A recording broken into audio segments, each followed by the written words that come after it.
आकर नजर लगी है भगवान। मैं एक पल होकर भी नहीं जी सकता भगवान। हे गुरु घासीदास बाबा, मोर बहारों से बोला मिला दे बाबा। मैं उधर भी नहीं जी सका बाबा। हे बाबा, हे गुरु घासीदास बाबा, एक पैपर पर खोल उठा के बोला बता दे बाबा। आज 6 दिन हो गए मोर फोन नहीं उठाते। एक दिन लगा के देखा था बाबा, 93770।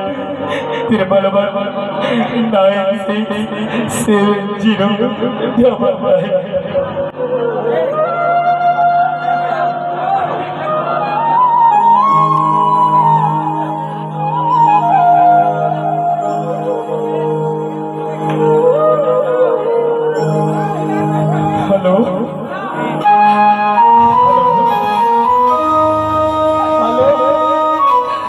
रजनी, हेलो एक पैसा बात करते रजनी। रजनी रजनी एक पैसा बात कर ले रजनी। हेलो हाँ रजनी, बोल काबर नहीं बोला तुझे रजनी।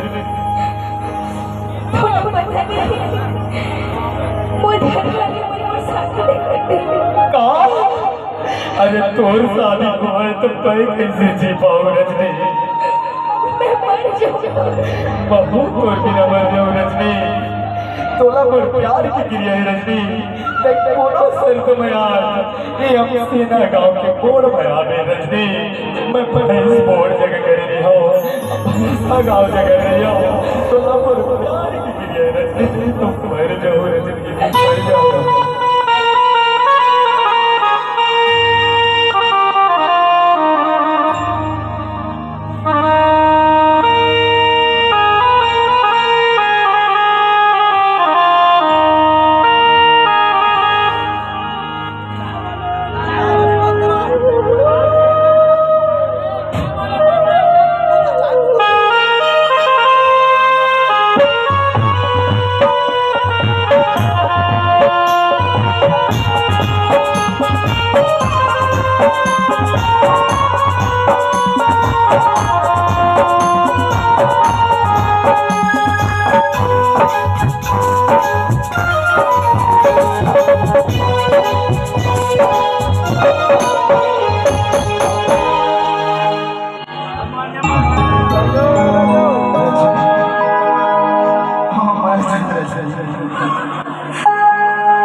मोर कब समझ में तो नहीं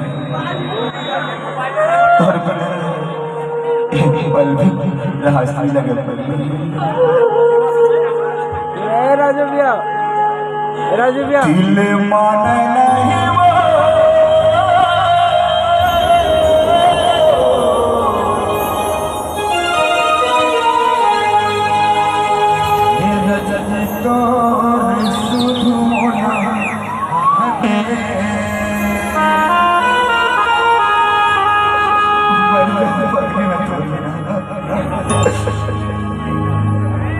दिल माने नहीं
रानी तोर सुधोला आते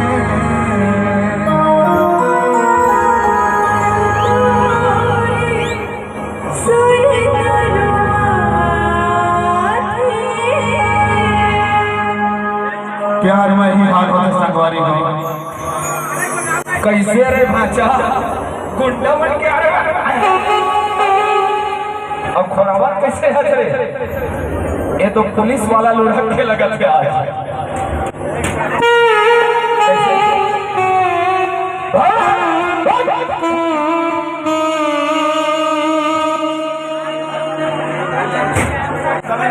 ये गाना कैसे लगा